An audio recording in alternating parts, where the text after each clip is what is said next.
so many aces, so much great gameplay that I've had to do a part 2 of It's Raining Aces. Wow, I mean, I just get so many amazing replays sent to me, and I think it's great. Guys, don't ever stop sending these replays, because watching how you guys are mastering these tanks is absolutely spectacular and teaches everybody a lot. So without further ado, let's have a look at part 2 in this week's Aces Gallery.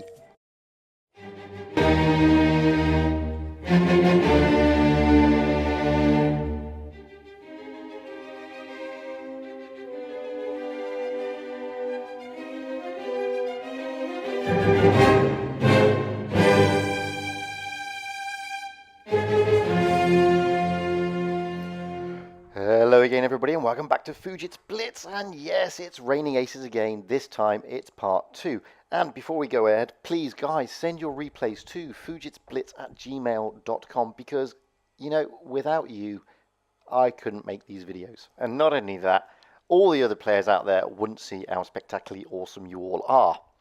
So let's start the ball rolling with a new contributor to my channel, Exit to the 24-hour Garage from the clan Chop1. He's rolling out in the VK28.01, the German Tier 6 light tank on the EU server. Now, I love this tank. In fact, it's my go-to light tank for tournaments, Tier 5, Tier 6 tournaments. Why? Well, because of the following reasons. Okay, its armor is not the best, but the mobility is awesome. Its gun is pretty spectacular too. Okay, it doesn't dish out massive oodles amount of derpy damage, but with a penetration value one of the best at tier 6 and the ability to knock out 160 in less than 6 seconds is pretty good. It's a pretty good tank, guys. It can relocate, it can run around, and it can just plow into almost every single tank on the battlefield at this tier. It's as simple as that. I mean, it will go through a hot knife through hot butter. Okay, it doesn't do massive damage, as I said, but that's not the point with this thing. I mean, the DPM is just over 1700. Okay, it's tier 6, but look at this. I mean, there's a KV2 up there on the hill, completely oblivious, and 162 straight into the side. Penetration and damage, it's pretty good for tier 6, and it's a light tank. And look at that, another 100 and something into the Leo. KV2 comes around the corner again. Let's stick another 100 and something into him. Already, Exit to the 24-hour Garage has done 870 damage. I mean, the game's less than 2 minutes through. This is why I love this tank. 147 into the SU-100. He has no problems penning any of the tanks in his sights. Who cares about the damage? You've got less than 5 seconds on the reload. Okay, he's dropped the adrenaline there, which makes it a little bit quicker. But the reload time is still pretty funky, guys. It really is. I mean, there's a 5-second reload. I mean, it's great. It really, really is a spectacular tank. And I know a lot of people who love this tank. And now Exit to the Garage. He's got 1,316 damage out there. He hasn't bounced anything, because no one's got a shot on him. He hasn't even had a whiff of a round coming past him yet. However, his team is in a bit of trouble. It's now 5 against 3. Okay, Exit to the Garage, Exit to the 24-hour Garage has still got his full HP, and he's going to give this KV1 a bit of a hard time. Although with a gun depression of only 6 degrees and the KV1 being below him, that's not going to be the easiest thing to do. Oh, and there comes the Leo again, sticking his side out. Nice 173 alpha roll into the side of him. Now, Exit to the 24-hour Garage knows where the majority of the tanks are. He knows the Scavengers there, he knows the SU-100's there, he knows the Leo's there, and he knows where the KV-1 is. The only thing he doesn't know at the moment is where the Stug is, and now the Stug is being lit up. Exit to the 24-hour Garage's team is now down to only 2 players, however, so it's now 5 against 2. But this is not phasing Exit to the 24-hour Garage, because he can get great shots into the Stug, which is over there, trying to take evasive action, not really knowing where the shots are coming from, bless him. Because Exit to the 24-hour Garage has only now been spotted, and that's probably by the KV-1 for proximity. So most people would now think that exit to the 24-hour garage has got a pretty tall order here. 5 tanks, 2 on his team left, and out of the 5 tanks, they're pretty formidable, to be honest with you. I mean, the KV-1 is by no means a shrieking violet. The Scavenger, we all know. Oh, the Leo's trying to make a YOLO, and the Scav on exit to 24-hour garage's team takes him out. Now it's 4 against 2. However, there's still 2 TDs out there, a Scavenger and a KV-1. It's not an easy task, this, to bring this game back. But exit to the 24-hour garage is on his full hit points. His Scavenger teammate is now on half his hit points. The Stug 3, however, is looking like he's about to exit to the garage, and he has, courtesy of exit to the 24-hour garage, which brings it now to 3 against 2. Exit to the 24-hour garage is tallying the Scavenger and his team to hold his position because he's lighting up the KV-1. That allows exit to the 24-hour garage to get behind and to put some great shots straight into the back of the KV-1. The Scav is trying to help out here by going down to the KV-1 and, of course, trying to get out of the way of the other Scavenger, who is on his own. The KV-1 is gone, again, courtesy to exit to the 24-hour garage. His Scavenger teammate is now in a world of pain with an SU-100 and a Scavenger on full hit points on the other team, surrounding him and basically going to wipe him out. And they do. However, exit to the 24-hour garage can now see these 2 tanks. They really have no idea where he is. He gets free shots into the SU-100.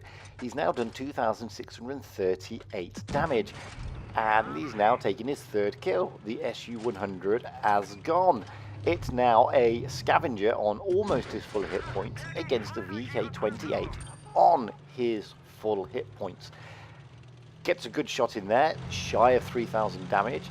And now he's going to go straight down the nose of this Scav and get into a brawl. He's now taken a bit of damage. He does a bit of a ram. He comes off worse, but it doesn't really matter. The Scavenger's now down to 24 hit points. It's all over apart from the singing, I think. And there we go. Exit to the 24-hour garage. 4 kills, 3,311 damage. What a fantastic game. And if you ever wanted to know how to get a mastery in a VK-28, this is how you do it, guys. He carried the team from the beginning and didn't lose his head by running into the middle of everything and getting wasted. Great replay there by exit to the 24-hour garage of Chop 1, and thank you for sharing that with us. Next up, we have SAusagEe from COBRA clan in the T-43 Russian Tier 7 medium tank, again on the EU server. And again, another new contributor to my channel. So here we go on mines, and he's already got himself into a fantastic position. He can see at least minimum at the moment three of the opposition tanks. It's fair to say that some of the others will be around in the distance somewhere, and he's able to put interesting shots down on this T-43 on the opposing side. Now the T-43 itself hasn't got the best penetration and the best damage. It's knocking out about 220 alpha, and the penetration is pretty low for the tier, but it does have pretty spectacular DPM at just over 2,500, which is pretty high for a tier 7 tank.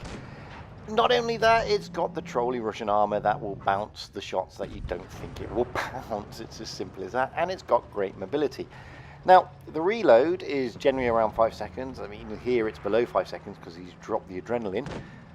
And like I said, he's in a great position. He is able to rain shots down onto the side of these bigger tanks and thus negate the poor penetration that the T-43 actually has.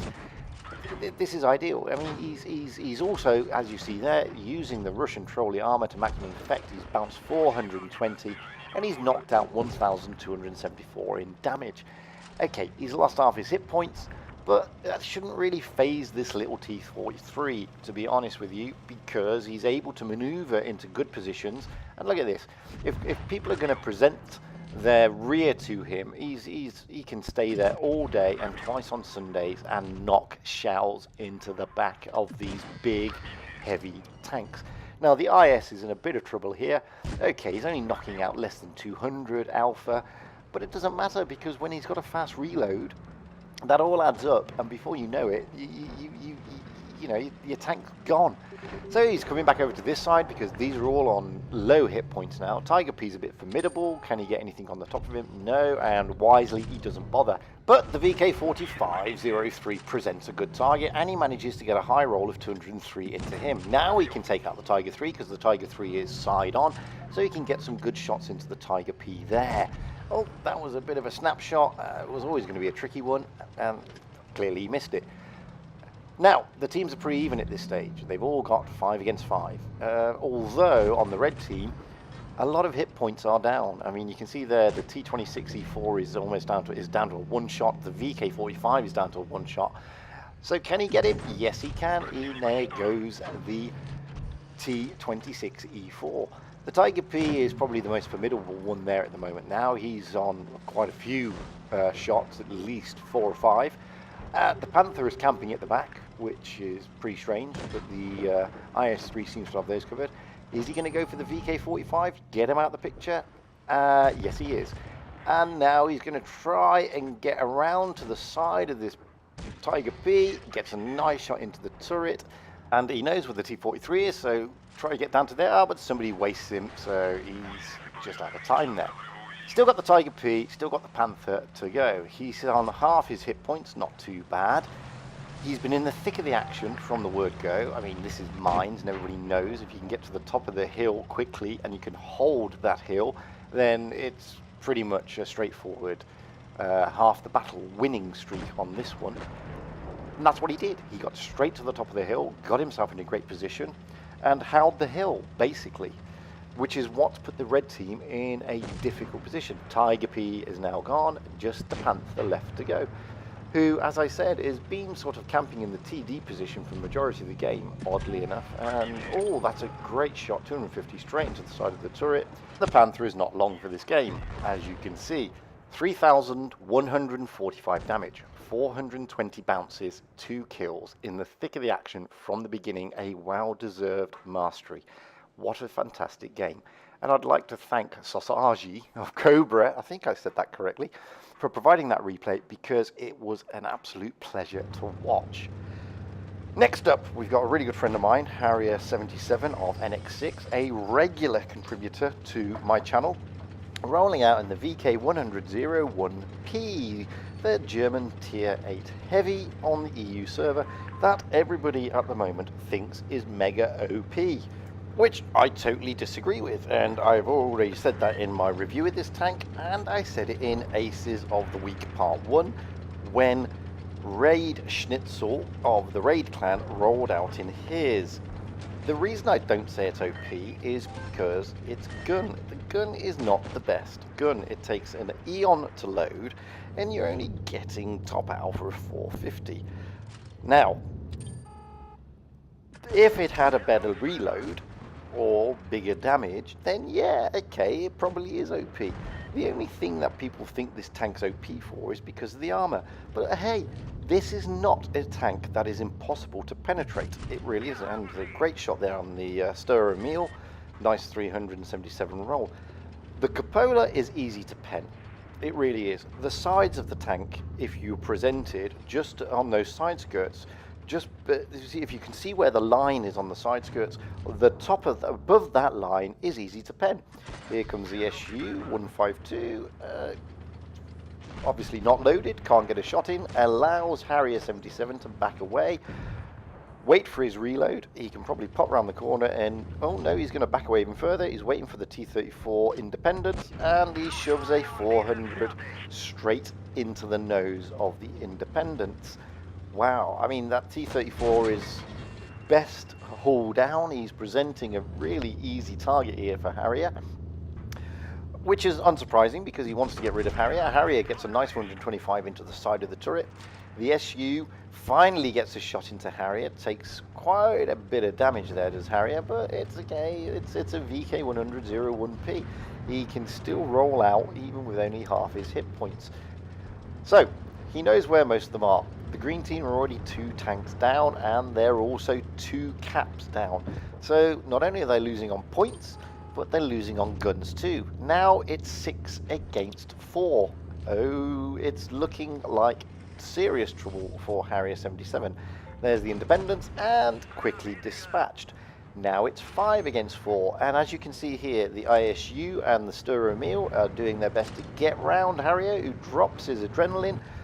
Can he do anything here? Yes, he can take out the ISU. Now he's got the Star Emil. Give him a quick bump on the nose for 70 odd hit points.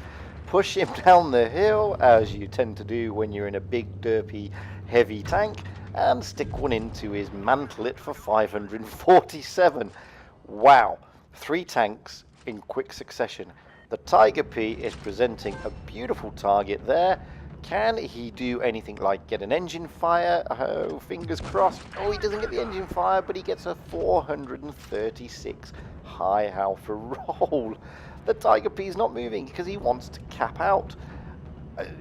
He knows the VK's there, I think, or I would have thought, because he's just had one stuck up his backside. He's now had another 500 stuck into his backside. They are absolutely determined to win on cap points rather than guns. It's now 3 against 2. The Tiger P is finally gone. There's an AT-15 rolling up and a T-54 Mod 1, which is on literally a one-shot.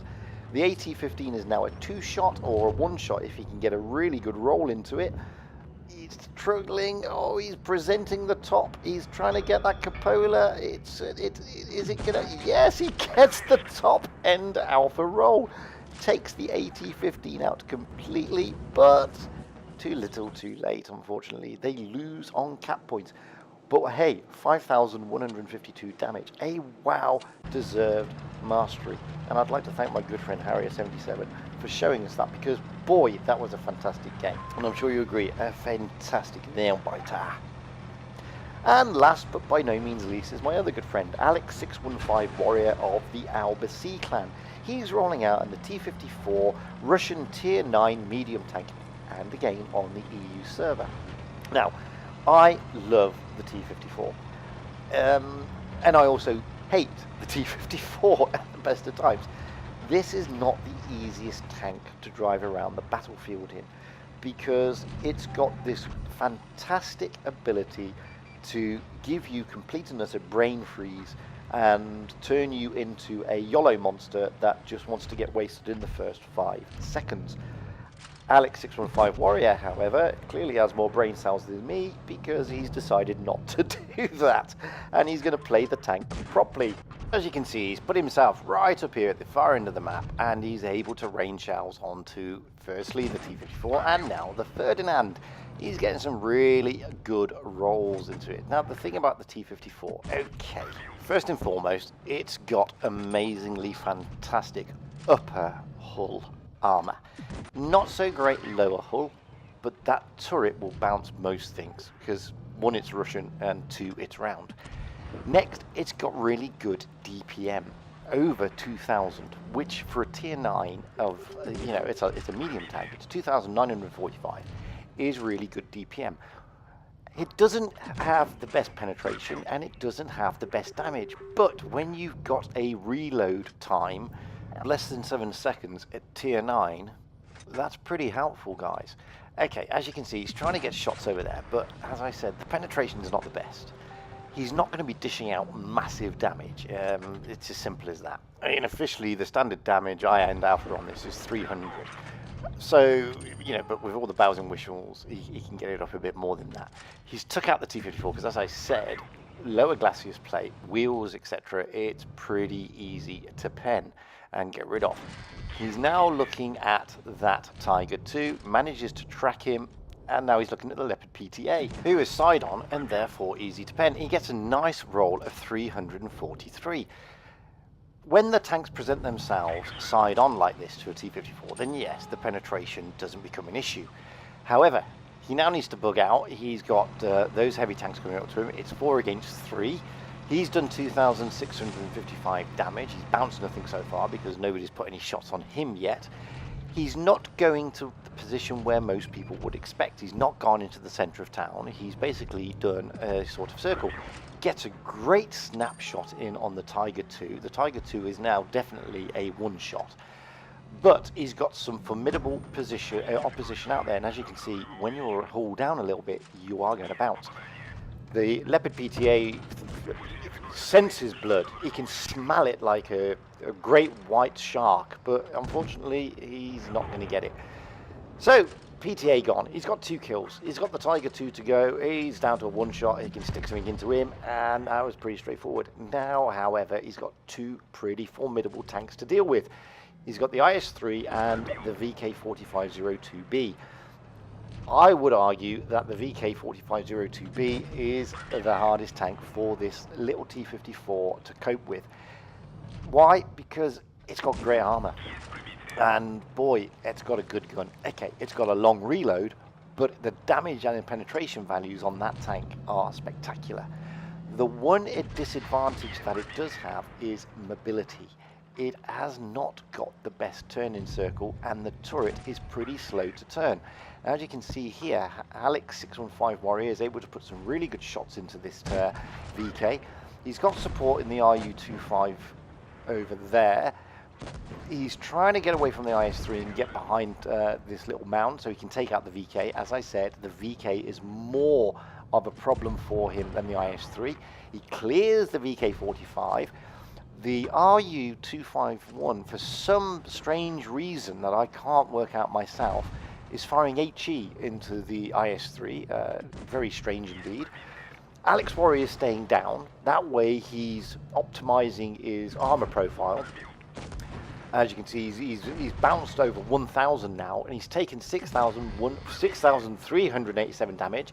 The IS-3 is now at 1-shot, and the RU-251 is still firing HE for some strange non-known reason. Yet another bounce.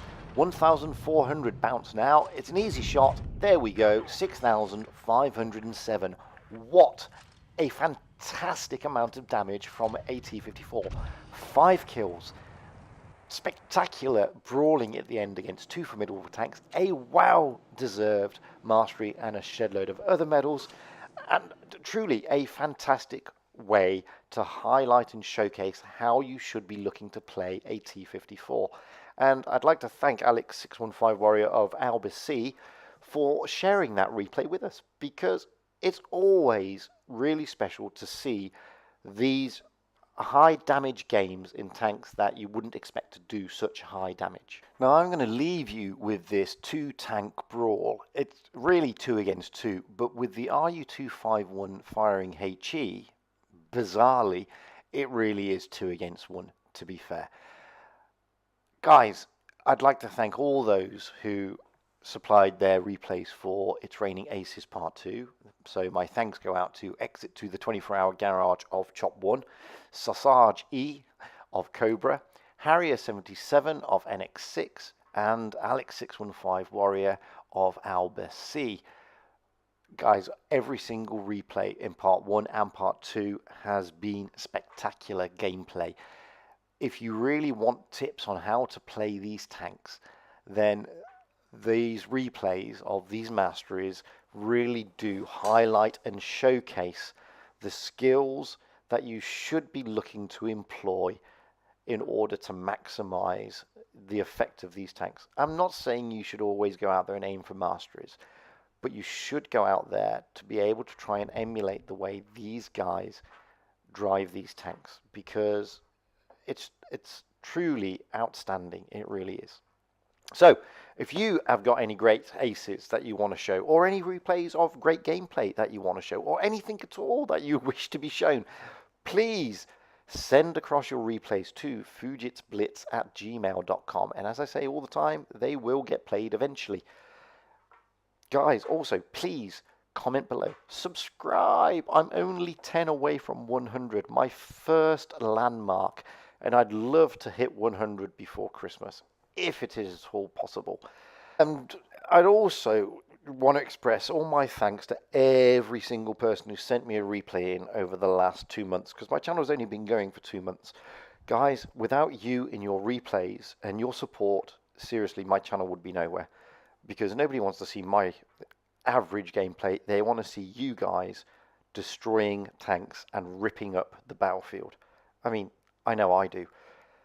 And with that, please take the hints and tips that these guys are showing in their replays, roll out there, improve your gameplay as much as you can. Try to emulate what these guys are doing, and you'll have a lot more fun. I know the game isn't the easiest game at the moment.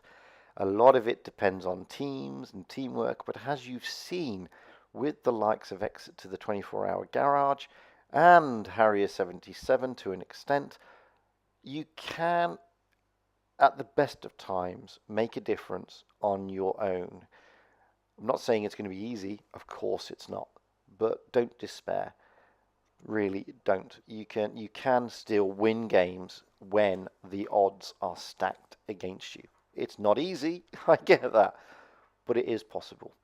Anyway, I really hope you've enjoyed these replays. I hope you enjoyed It's Raining Aces Part 2. I know I absolutely love pulling them together because it's amazing to watch how other people play the game. And I'm very envious because I wish I could play as equally as good as they are. So until the next time, I say my usual, stay safe out there, have fun on the battlefield, and happy tanking. Because, guys, that's what it's all about. Having fun and being happy. Hey, I've been Fuji, and you've been great. I really hope you enjoyed watching this video as much as I enjoyed making it. And I'd love if you would press subscribe. Who knows, we can do some more. By all means, drop me comments, tell me what can be improved, and tell me what you'd like to see. I'd really love to know. Anyway, until the next time, guys, happy tanking.